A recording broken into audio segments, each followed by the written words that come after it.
Are you allowed to eat your lunch while you're doing this? I mean, Eat your lunch, not me, Okay. but you can. okay. Well, I just wanted to, yeah, okay. Didn't know whether it was impolite, you know. I think that the fact that we can all be together is, who cares? That's right. Chew away. Okay. Okay. Excellent. Yeah, I mean, it's called a lunch and learn. You better be able to eat your lunch, right? That's what I thought. But Yeah. I'm just checking. Zoom etiquette. Right. Okay, so now I'm going to ask everyone to put themselves on mute and we'll get started. If you have any questions or comments, please put them in the chat for now. And then at the end of our program, we'll get to unmute ourselves and talk in live person again. So I'll start with the land acknowledgement. The place where the Clay Studio stands and where I sit today is part of the traditional land of the Lenni Lenape. We acknowledge the Lenni Lenape as the original people of this land and their continuing relationship with their territory.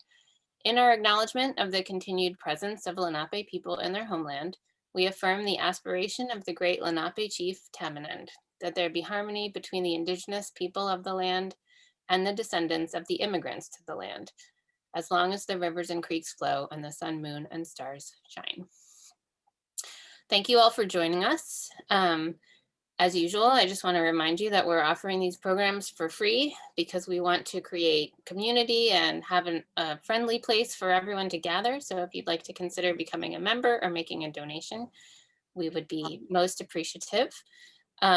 I'd like to also let you know that next week's program is going to be with our current guest artist, Adebumi Badebo. So that is going to be another great program. Please think about joining us again next week. Also look for Future Memories, the show that we're celebrating today with current and former residents, to be featured at NCECA. So the show was supposed to be at last year's NCECA in Richmond. And so this year, the NCECA conference is completely virtual, and we will have a virtual booth where the exhibition will be highlighted. There's going to be a a virtual opening reception on March 18th at 8 p.m. and we'll send more information about that. Other things coming up, Small Favors is going to be opening in early March, and we're going to have another way to figure out how to virtually do these things. We're going to have a virtual members opening preview. So from the lunch and learn on March 4th until the public opening of the show the next evening, members only will get to go into the website to purchase Small Favors before anyone else. And if you want, you can make an appointment on Friday, March 5th. We'll have time slots for people to make appointments and come in and see the show in person, which you're always welcome to do. So if there's ever a time you want to come in and you'd rather have it be a private appointment, you can always email me for the current show or any shows in the future. Okay, so I'm going to thank, we have 4 guests today, and I'm going to thank them all for coming and introduce you to them. We're going to go in slightly modified alphabetical order. So hi to all 4 of you. You want to wave to everyone so they can see where you are. Candy Coded earned her BFA from Kent State and her MFA at Tyler School of Art. She was based in Philadelphia for more than a decade, making art, teaching screen printing around the city, and in her educational initiative, the Candy Coded Studio School of Decorative Art, while taking part in national and international artist residencies in sculpture, installations, and ceramics. She has lectured and shown her sculptural work all around the world, and also her silk screen prints, room installations. Candy worked at the Fabric Workshop and Museum in Philadelphia, where she advanced to the position of master printer. She received a Pew Fellowship in the Arts, which enabled her to complete her 5-year residency at the Clay Studio. And she's been awarded residencies and shows all over the world, including Kohler Art Center, European Ceramic Works Center in the Netherlands, the Joan Mitchell Foundation, the Haim Reed in New York. And she's also created her own residencies and found her way to California and to China. And I know she'll talk about her time in China more today. Roberta Masich, heavily influenced by the architecture of her surroundings. She's a ceramicist and creates functional pottery and sculpture. Masich earned her BFA in ceramics from Northern Illinois University and her MFA from Louisiana State University. Teaching positions include the Clay Studio, Tyler School of Art, and the Community College of Philadelphia. Her work has been exhibited at universities, institutions, galleries, and museums across the United States. She is currently also working with the Wharton Esherick Museum on a special residency, I believe the first of its kind at that wonderful place. If you haven't been there, you need to get out and see their space. And also she has a McKnight residency this summer, which I'm sure she can tell us more about. Joanie Turbek is a sculptor and teacher based out of Brooklyn, New York. She received her BFA from Alfred University and her MFA from Cranbrook.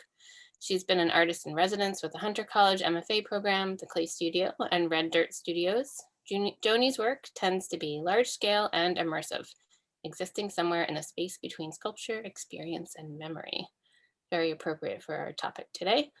And Andrea Marquis is a native of Marblehead, Massachusetts, and earned her BFA from Syracuse University and her MFA from Alfred University. Her work has been included in national and international exhibitions and collections. She was an artist residence at the Archie Bray Foundation, Tyler School of Art, and then here at the Clay Studio. So that was my big mouthful, and I am going to share my screen with all of you, and we're going to start with Candy, and she is going to talk to us about one second. Well, I can't do two things at once. Hold on. There we go. Candy is going to talk to us a little bit about how she made that brave decision to make her life in art and her time at the Clay Studio. Oh, and I do have some images of the exhibition, which we can go back and look at again in a few minutes, but just to give you a little glimpse into the gallery. There we go. And then there is Candy. Take it away, Candy. Thank you. That's picture on the left is not me. It's just kind of inspiration image. So my teachers at Kent State University were Kirk Mangus and Eva Kwong, and both of them were residents at the Clay Studio at some point and also at the Fabric Workshop. So it kind of like followed into their footsteps along the way, and I highly honor and value my teachers. And they had been talking to me about the Clay Studio since I was 19 years old when I started ceramics at Kent State, and I just fell in love with the material and I just kept with it and just really have never stopped loving it. So can we go to another image? Mm-hmm. Thank you.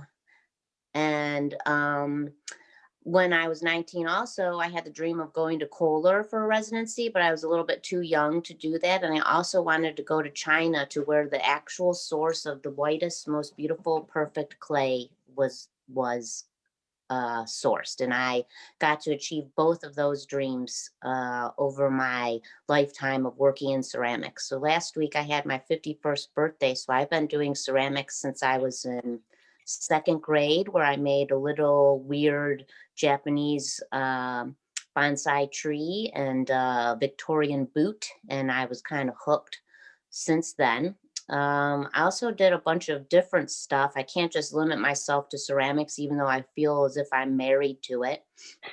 And I know it sounds weird, but I just can't get it out of my bloodstream since second grade. So I also do installation and screen printing and stuff like that. And I just kind of do cooking and things, and everything just keeps bringing me back to ceramics and art and screen printing and quilting and fabric. I just can't get out of the cycle. So it's almost as if it's just part of me. So these images that you're seeing on the left-hand side is the image of the studio where I was in China at Master Lin's studio. That's from the view from the kiln room, and you see on the left-hand side that Mao sculpture, which is kind of collapsed a little bit, and that's made of the Blanc de Chine porcelain, which is mined right in the Fujian Mountains, and it's the same mountains that Buddhism was brought from India to China, and it's also a tea mountain. So Bodhidharma, who is the monk that made Buddhism in China spread a bit, his little temple is right around there. So I kind of connect that. In the middle image is the huge, probably a 3-story Guanyin, which is the Buddha's kind of compassionate mother. And that was in the city of Dewa, where I did a residency about 2 years ago in China. It's the beginning of the Silk Road. They have Guanyin everywhere, and it's very Buddhist in that area. And then to this slide to the right is an image from a statuary little mini factory where I went to in China. So I studied Buddhism for about 25 years, and I go live at Zen Center in California, and I'm very attracted to the Guanyin and all of the Buddhist mothers, green Tara, white Tara, and study those. And maybe we can go to the next image, Jennifer. Mhm. So when I was in China, I got to go to all of these factories, as well as Buddhist temples and Taoist temples, and have been able to merge them together. So the piece that's in the show is called Green Tara, and it's made from one mold. Maybe we can go to that image.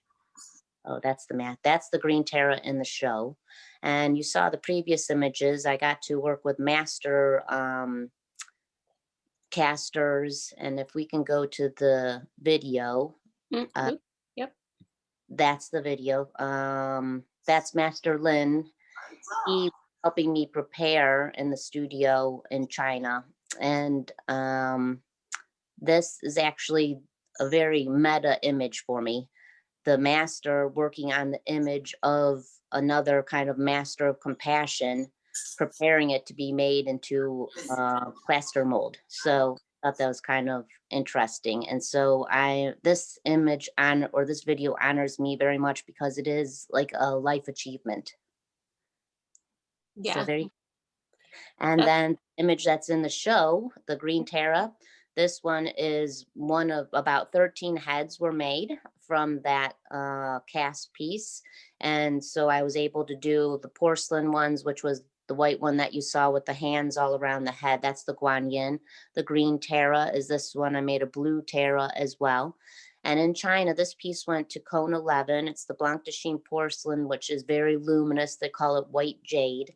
And there are these most beautiful underglazes that continue to have that red color all the way up to Cone 11. It was just such a dream come true to be in that studio painting the beautiful colors on the porcelain in the sunlight in China.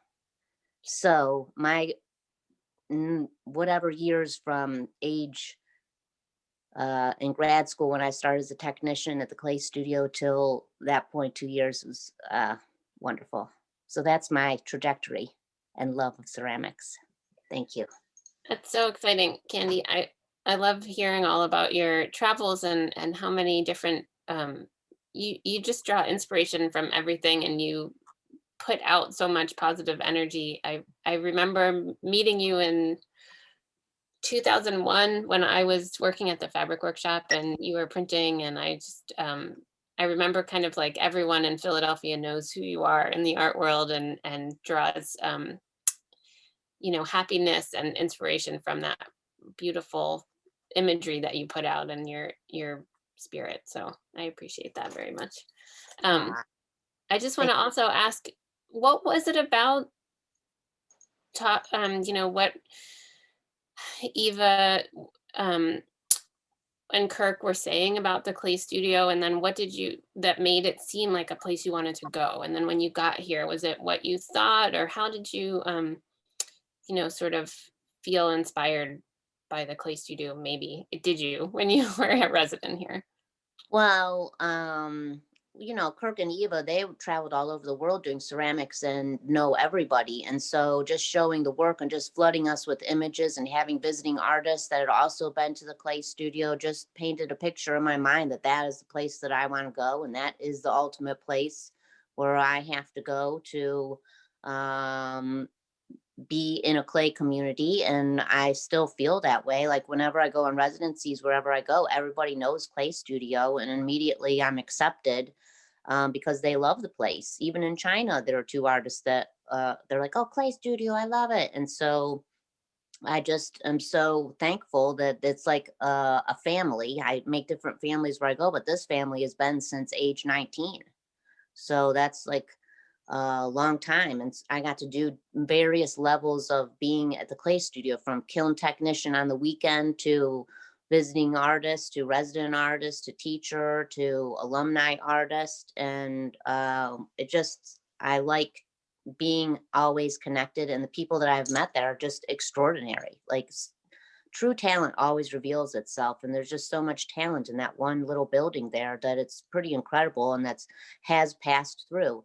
And I compared a little bit because I was also at fabric workshop, and I got to work with a lot of painters, video artists, and conceptual artists that are like blue chip artists that are well represented in galleries around the world. And I still feel the purity of the clay studio to be more what life is about.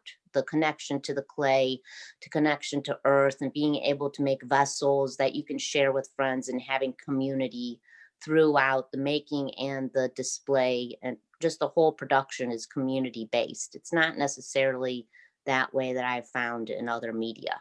Like I can screen print by myself. I don't really need someone. But ceramics, you have to have a kiln, you have to have studio. It's like an undertaking that I have found that I need community with. Yeah.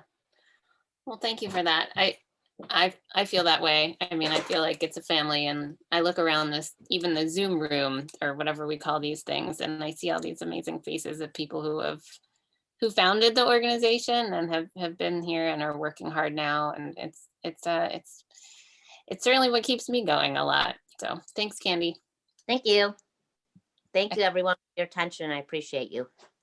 And anyone who has questions or wants to make a comment, like I said, put it in the chat and we'll get to it at the end. So we're gonna invite Roberta to speak with us now and to talk a little bit about that same idea of how you transitioned from kind of making the decision to make your life in art to making the decision to come to the clay studio. Hi, everyone. Thanks, Jennifer, for hosting us, and to the other panelists for being a part. I wanted to start with this photo because, like Candy mentioned, her experience started really young, and she had some pretty important mentors early in her studies that told her about the clay studio. So I was thinking about what I could say about my first decision to be an artist. And like a couple years ago, I cleaned out my things at my parents' house, and I found my 3rd grade Student of the Month award for being curiously creative. So I think that it started pretty early, like the idea of being an artist or being artistic in some way. So I started doing ceramics seriously in high school, and then I ended up going to Northern Illinois University for undergrad, where my main mentor and professor was Ewan Kuo, who was a resident at the clay studio in the 80s. And in undergrad, he would always talk about the clay studio, and he had an especially close friendship with Sandy Parentozzi, and would show us her work and point her out in all the magazines. And from that time in undergrad, even though I wasn't really sure about how to do a career in ceramics, because unlike today, kind of professional development was a little bit lacking in my undergraduate experience. But I remember fondly like thinking about how it would be great to kind of walk in his footsteps. So the photo on the right is a picture of him and I from last year in February, right before everything shut down. He invited me to come and be a visiting artist at NIU before he retired. So there we are holding Sandy's pots last year. And the other photo on the left is Andy Shaw, who's also a resident artist alumni, who was my graduate thesis advisor at Louisiana State University. And of course, he always talked about his wonderful experience at the clay studio. And, I think pretty early in my career, I decided that the clay studio residency was the big accomplishment of my life, or, my career up to that point. So if I thought about a 5-year plan when I was, 25 years old, I would say, I want to be done with grad school and I want to be like a resident at the clay studio. and then it happened. So I think my relationship with this place has come through the community that it has generated over so many years. And it's an honor to now be a resident alumni and continue that community as I move into teaching and still being a part of the community in Philadelphia. But even if I end up, moving on someplace else, like continuing to generate that positive reaction. So that's question one, I guess. Yeah. And then I guess sort of, that is a great way. And I love that I didn't know Candy was going to talk about, her influences as well, who sort of like encouraged her to come here to the clay studio and that parallel there. But then when you got here, was it what you expected? What was the most important part of being a resident? And I guess when I ask those kinds of questions, it's hard, to imagine saying anything negative. Not that I want you to say something negative, but there's sort of like, it doesn't just, there sometimes coming to a place and like realizing things and working through problems is what's most important. So don't hesitate to say, Right. refer to that kind of stuff too. Yeah, I kind of have a Pollyanna attitude, like you can make anything great. Yeah, But you and I both look on the bright side a lot, I think. yeah, I think that, the Clay Studio residency is unique because it requires you to have a studio space, but also you need to hustle to be here in Philadelphia. And so for the entirety of my residency, I was fully employed as a studio technician at Community College of Philadelphia. So, I think for me, it was a little bit of a tough balance to like really invest the time in my studio, but also have this full-time job that required me to have my focus be in two places. But it also allowed me to I really love community. And I think my residency ended 2 full years ago, maybe. And I've been at home, a year and a half, I guess. year and a half. So I've been at home studio for a couple of years, and it has been a bit of a struggle for me to make work in like a private studio space like this, because I really do love being part of a studio community. And it didn't matter like night or day, whenever I went, like there was always an energy in the resident studios and in the rest of the building. But even, like walking up the stairs and greeting somebody in the like staircase corridor, or having those kind of interactions, I, made it a point to always walk in through the gallery so I could say hi to the staff down there and check in on things and look at all the work around me and get inspiration that way too. That's kind of part of the question. And then, I wanted to talk briefly about some of the opportunities that came up for me as a resident that I know I would never have had the opportunity to do. So luckily I was chosen one year to apply for the Independence Foundation Fellowship, and I received that award, and it funded a 8-week residency in Mexico, which completely shifted my work in a new direction. And I think that some of those opportunities that the residents end up being able to apply for, like really can be a big turning point. So I would say that residency is like the biggest turning point for my own career and the way that my work has gone. And then so this is work that I made right after the residency, or right after the Mexico opportunity. And then if you just go to the next slide, these are some vessels I made more recently that combine my utilitarian work, which I didn't supply a photo of, but the utilitarian work and the sculptural work are now kind of like melding into one body of work, these larger sculptural vessels. And I think about, next slide, I guess, the piece for this show is smaller. It's about, I don't know, it's kind of like tabletop size, I don't know, like 12, 15 inches tall. I think about the staircase of the clay studio, like that resetting. You get in the building and then you reset to get to your studio, and then you have to reset to get out of the studio. And although that won't be the case by the end of this year, right, in the new building, but There is something about thinking about the staircases there, but also these repetitive motifs in my work that are about like looking to the next thing or leaving something behind. And that's how I related this specific object to the theme of the show, because it's about looking back, but also transitioning to the next thing. So, Well, that's lovely. oh, And yeah, I feel so privileged to get to interact with artists during their residency period. And you were there when I arrived, right? So I feel like we had those first few years of my time at the Clay Studio together. And it was really exciting to see that moment when you decided to put your sculptural and your functional work together. And that was kind of something that you came to, I think, during your time there, as you were saying. And I mean, what an honor for a curator to get to watch that process happening. I mean, usually as a curator, you're sort of just like coming in, dropping in like bird's eye view, seeing people at different times. But anyway, it's a privilege for me. So thank you for sharing all that. Excellent. Okay, so we're gonna go to Joanie.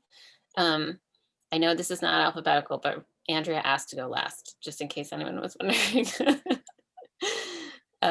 So Joanie, do you want to answer that first question? I can restate it if you want, or. Well, you know what? Let me talk about my experience at the Clay Studio, because I think I had a really similar experience with Roberta, that I've been thinking of it as a little bit of a halfway house. You know, most of the people that were at the Clay Studio when I was a resident had been recent graduates from grad programs. And this was like such a soft landing into the real world, you know, where you have to figure out how to have a job and how to reinvest, you know, time into your relationships. And a lot of the stuff that you neglect as a student, you have to start bringing back into your life. And it's so helpful to have that long stretch of time where you have the support of your other residents and of the, you know, administration of the Clay Studio to kind of help you keep your eyes kind of focused, and to, you know, give yourself the respect as an artist that you should, you know, and remind yourself to be dedicated to your artwork, while you're also trying to figure out how you're gonna, you know, pay the bills and, you know, create, you know, the rest of your life. So that was, I mean, that was largely my experience as a resident, was like slowly trying to, you know, put my toes into the world, into the real world, while keeping up the momentum of, you know, of being an artist. I asked to show this image. This is some of the work that I made that when I was a resident, and I used this form of those like rigid tree branches as sort of a springboard to the work that I made for the Future Memories show. I started to think about how, you know, as a resident, you did have to sort of make compromises and, you know, figure your place out in the world. And so I got the idea, these tree branches, which I made at the time I loved, but also were such a huge pain in the neck. And I, you know, gave myself the challenge to remake them in a way that could, that would allow them to sort of flex and move and, you know, still maintain their tree branchy kind of form. So I don't know, maybe if we should skip to the end, but the way that I remade them was I added little brass joints to each of them so that they can flop over a corner, and they can be hung, and they can actually stand up on their own if you put them up and then, you know, flatten out. So that was my piece. The other thing, I guess the question that you had, when did we decide to dedicate our life to making work? And I feel like most people, I also started really young. I think in college, when I first went to art school, I realized how many just like wonderfully weird people there were in the arts, just like top-notch oddballs. And that was it, you know, like I think that just the interesting and, you know, wonderful people that you get to know when you're in the arts is something that has just always maintained my dedication to the fine arts, and just the communities that you find yourselves in are so wonderful. I included this piece because just as a way to talk about my process a little bit. This is a piece that I made a bunch of years ago. This is called a cloud piece. But I made this piece as, you know, I started to investigate, these are Christmas lights, you know, the icicle Christmas lights that you can get. Mm. And this was a collaboration with my husband, who had just graduated from grad school in design and technology at Parsons. And we found that if we layered those Christmas lights dense enough, they started to become this like field. And if you got them to turn on one at a time, you got the sense like they were kind of obscured by the other lights around them, and it started to look really atmospheric. It started to look like lightning in the clouds. And when we made something that would allow individual lights to turn on and off, it also had this like, this is probably because of our construction, but you could hear the electricity through it, so that as they clicked on and on, it would give this very, this really like charged sound. So we made this piece where as you walked across this plane, underneath this like floating ceiling of lights, you'd almost like have an electric storm that would follow you around this place. And this is kind of typical of the work that I make, where I get really into a material and look for a metaphor within that material. And what I loved about this was that, you know, you got the sense that you were affecting like the kind of the natural world around you, that you were, you know, affecting, you know, you were making lightning happen when you walked around. And you know, of course, because it's like made out of electricity, humans are affecting the natural world around them. And so I love the idea that you're kind of creating this, you know, natural disaster, you're creating this natural phenomena around you. And I've actually been kind of coming back to this same idea. I'm going to make a little personal version of it, which is the next slide. This is like the thing that I'm working on right now. But this is my little mock-up. And what I wanted to do was make, instead of having it be a large room where you walked around and felt like the lightning was following you, I wanted to have a much smaller version that you had to stomp on and, you know, get all of your aggression out and see if you could affect something. And I thought that this would be a really fun project, both because depending on who you were and depending on who, you know, was looking at you, it could look like a temper tantrum, or it could look like, you know, people needing to let out their emotions, or it could look like, you know, someone, I don't know, turning their aggression for better or for worse, you know, depending on what you brought to, you know, to the image and what you brought to the association. So this is my mock-up for the night for a piece that hopefully will be forthcoming. So that's it. Yeah, you're visualizing the energy and the emotion. I can imagine it being very satisfying to stamp my feet and have lights flashing around me. And yeah. Well, and I feel like, yeah, and also like depending on who you are, someone would be like, typical, or yeah, like, you know, get out, do it. I think it's interesting that you picked this guy. I know. That was part of it, is, yeah, I have a feeling. It's funny that you said that it looked like Bernie Sanders before. I was just imagining just some dude in a suit, but I guess it was just the idea of like this guy being sort of cut out and put into different situations. But, yeah. Yeah. Well, and I love that you used the word springboard a couple of times, because I often use that word to describe the whole residency program. So you were talking about it specifically about the work that you were making and how you were, you adapted.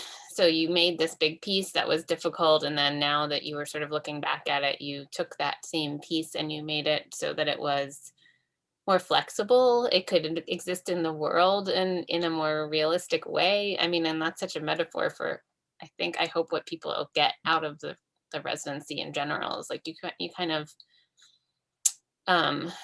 you go in, a lot of people, as you were saying, are sort of coming out of grad school, and you learn how to take that same amount of creativity and originality and make it into something that can exist in the world. Like you learn how to be an artist in the world. And I hope that that's what a lot of people experience. So thank you for sharing all that with us, Joanie. Excellent. Okay, so now we're going to go to Andrea.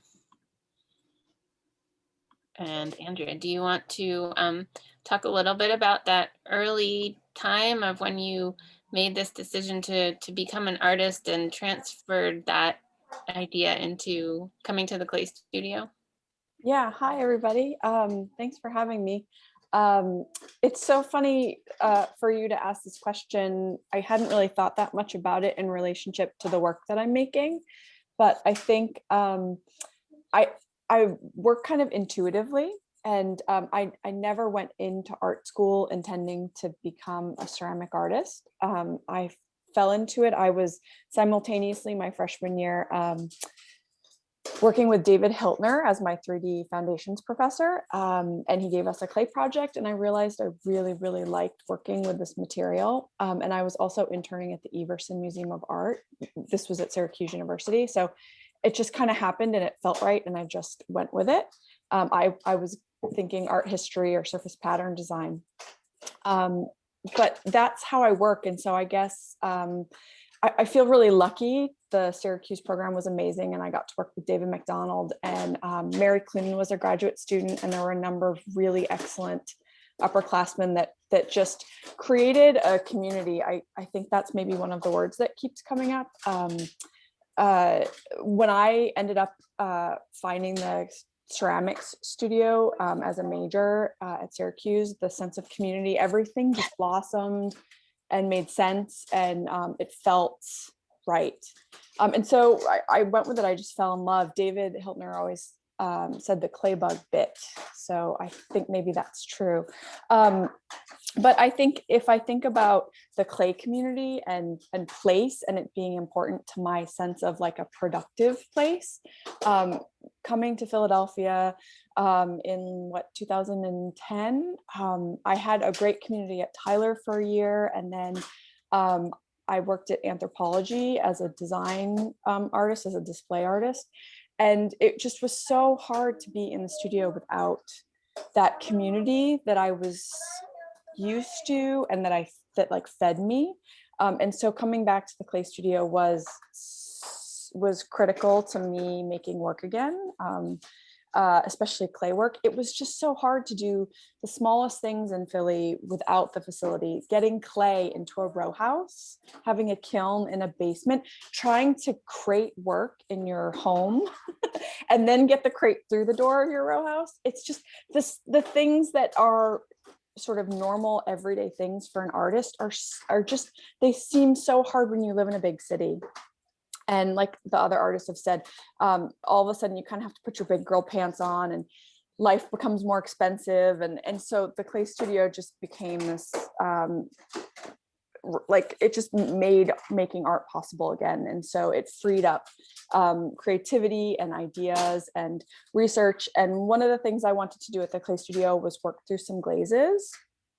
So that was amazing to have that facility.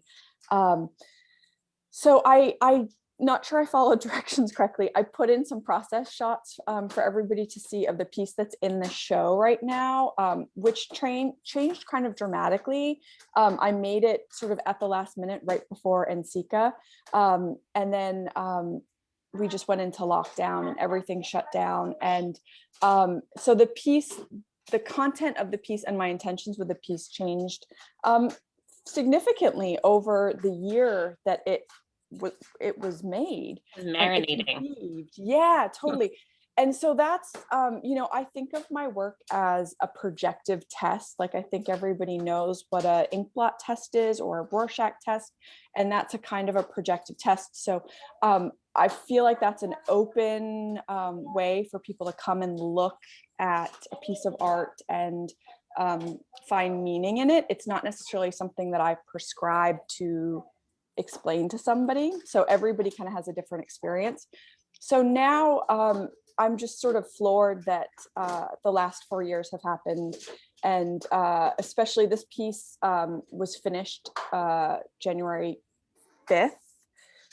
So as I was like finishing it and sort of deciphering it, descrying it, January 6th happened. And so the way that our socio-political climate is representing my work to me is pretty interesting and significant, I think, going forward with my work. And I somehow I think it links to the show title. That idea of a future memory has really got me thinking. So somehow I think that notion of the future and representing ideas and speculative futures is gonna sort of simmer in my studio now. So I don't know if any of that made sense. Yeah, it makes sense. And then thanks for coming back to the title of the show. I guess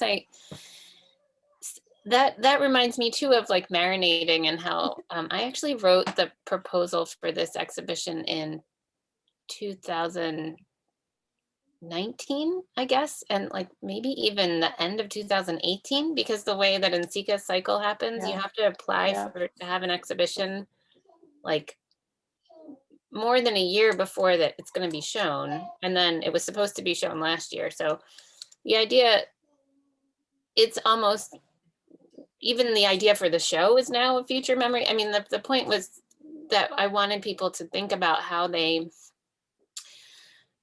imagined their future would be, either their future at the Clay Studio and the Residency, which was kind of the basis of that question I've been asking of like, why did you come here? What were you thinking in those original moments? What did you think this was going to be? And then when you're in the Residency, you're like thinking about your future as an artist. And so how now that you're all past the program, you look back and you think, well, is this the way I thought my life would be as an artist after I left? And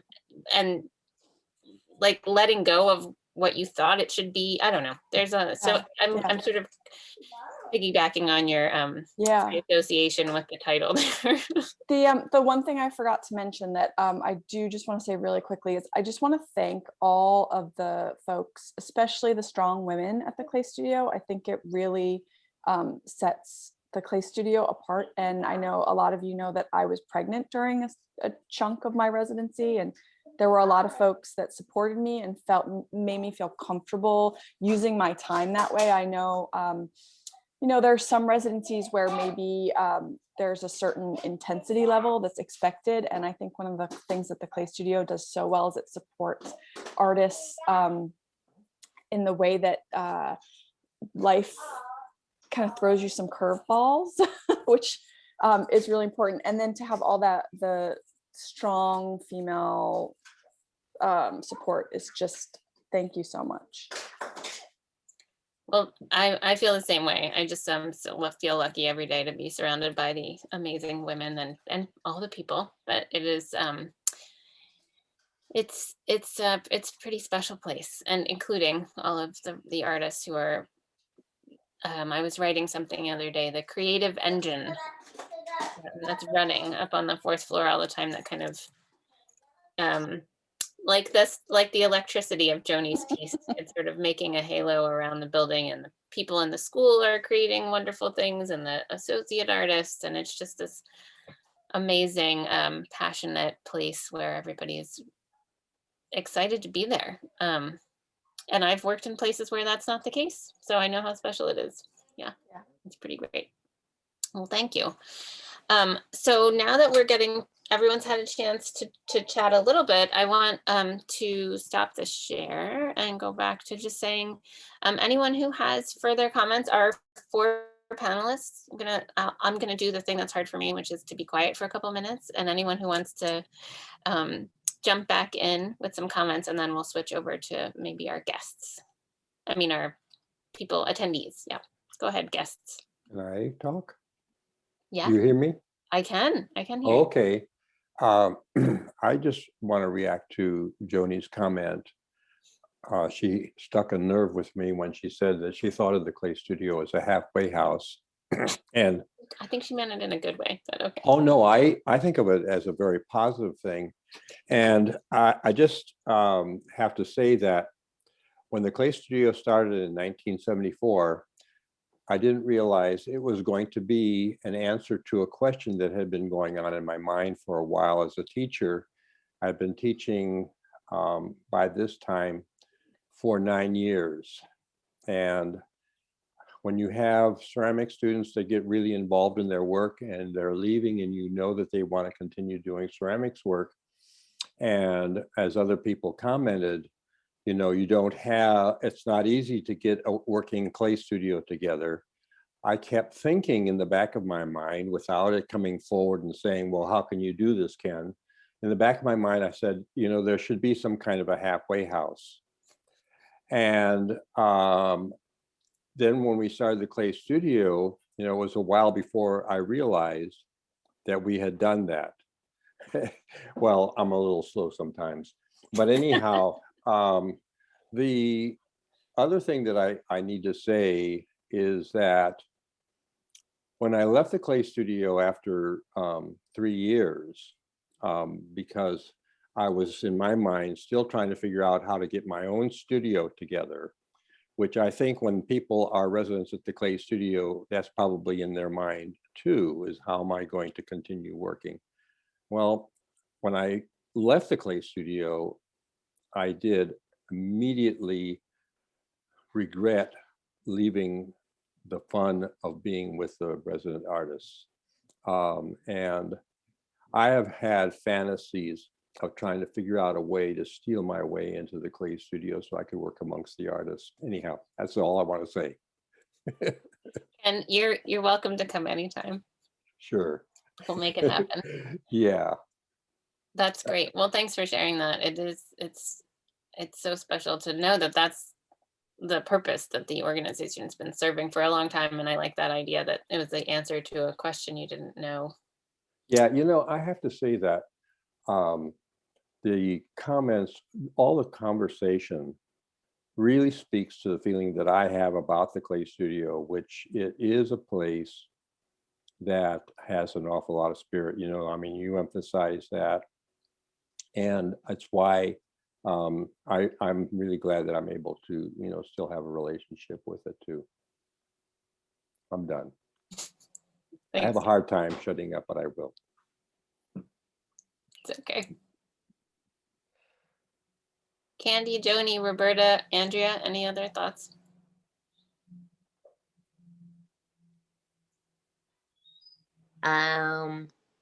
I don't know. I'm just thankful, so thankful in general that it's been a part of my life for such a long time and will continue to do so. And I'm so happy that the new building's happening and that it's having its own like new life that's being breathed into it in a new situation. And, you know, I think it just will always survive because there's so many people that love it, like really love it. Like people's lives are changed from taking one class there. And I've seen it from teaching classes there. Like someone said something about blooming. People really do bloom there. I've seen people just turn into a blooming flower over a course of like 1 or 2 classes or a course of 1 year in the residency. And just there is a spirit, magical spirit that being connected to the earth in a way through the fingertips and how that works on the neuropathology and the art that comes out, and then that is shared with the world. It just is like a Ouroboros cycle that will continue because it is a perfect formula. Well said. Well, and Jennifer, I have to say, this was such a fun project, the show. It was such a great prompt, and I really enjoyed spending that time thinking about our experience at the clay studio and, you know, and thinking about your life as an artist through that frame. So that was really nice. Thanks. Thank you. Oh, Amy, you're on mute. It was great to see Ewen Quo. I loved him when he was in the studio, and so that was just a treat. Thank you for that. Yeah. Yeah. And that's the Candy said Ouroboros. That's the snake, the image of the snake eating its own tail. And I can't help but let everyone know that that is going to be a major visual part of the Making Place Matter show, which will be our first exhibition in the new building. Molly Hatch is doing a big wall piece that has that as the inspiration point. And I think I showed you, well, not everybody was here last week, but I think I might have shown this image, but I'll just show it again for anyone who hasn't seen the building as it is right now. So this is a beautiful evening shot that John Carolano takes pictures for us of the building. And so here we have the construction in progress. You can see how exciting that is. And we are excited about that. I think I saw Ryan Kelly made a few comments. I'm going to go to the chat now. And just to let you all know, Ryan also, there he is, hi Ryan. Also an alumni is having a solo show at the Clay Studio in April. Is that right, Ryan? Ooh. Yeah, so we just had a fun studio visit and talked about how the work that he's making is, it's like Andrea, it's been marinating over the last year. So we'll be talking to Ryan for a lunch and learn also in April. So tune in for that. And let's see, I'm going over to the chat. Raymond, as usual, puts great things, links. So he put some links to some of the places Candy was talking about in China, and also to the Storage to Studio show, which Roberta and Andrea were both part of 2 years ago. Last year? Oh my gosh, I don't know. We all went to the art museum and they picked pieces to be inspired by and made new work for that. That was fun. And Michelle says, listening to their stories makes me wish I could rewind my life and pursue clay at a younger age. Although I enjoy working in clay now at 71, I enjoy the pursuits of others. Thanks, Michelle. That's special. Gina said she loved the process shots. So those are some great things. Anybody else want to chime in? Have any final moments of joy? Jennifer Martin. Oh, I see a hand up. Chenoa McDonald. Yes. Hi, everybody. Hi. Welcome. I was invited by Andrea. Oh, great. Thanks for coming. Thanks for having me. Thank you. Appreciate all of you. But I was thinking Joanie Turbek, when she was talking about her installation, it made me think, because I heard her speaking about aggression and stuff like that. But in my head, I was saying happy excitement, like people stomping excited. And I saw like little toddlers, like tantrums and stuff. So I was thinking, there's so many different ways you could go with it. Yeah, thanks for that visual. I was thinking about little kids too. Yeah, I'm sure you'll get a whole range of people.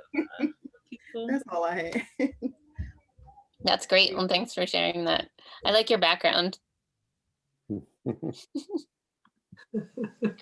Jen Martin wrote in the chat that she loves seeing everyone. Thanks, Jen. I think my moment of joy today is I pretty much assisted everyone on today's Zoom as the technician, which makes me very happy. So those are the good old days. So it's good to see you guys. That's great. The good old days when you were just like had your hands in clay every day. Those were the good old days. Now you just have your hands in construction every day. I think it was a joy to see Jennifer Martin bloom into a director. Thank you. I'm picking out office furniture and signing contracts while I listen to you guys. So we officially have swivel chairs. So. And stand-up desks. Thanks, Jen. Well, I have to say, I feel extremely privileged to be working for Jennifer Martin. So it's a joy every day. And all of my other colleagues, I see Charity, We have Josie, Shannon, I know is on the call, and Raymond. I'm so lucky to have all these amazing colleagues. So thanks, everybody. And on that note of joy, I hope this was a joy-filled hour. It certainly was for me. Oh, Genoa has one more comment. Neglected to mention how much she loves Andrea's work. Yes, indeed. Thank you. Great. All right, well, have a good day, everybody, and we'll see you next week, hopefully. Bye. Bye. Bye. Thanks, Jen. Thanks. Thanks, everybody. I appreciate your time. Thank you, everyone. Bye. Hard to say goodbye. Roberta, it's so good to see you. I haven't seen you in so long. Oh, I know. Are you like in I two believe different rooms? that. Yeah, basically. Okay, bye.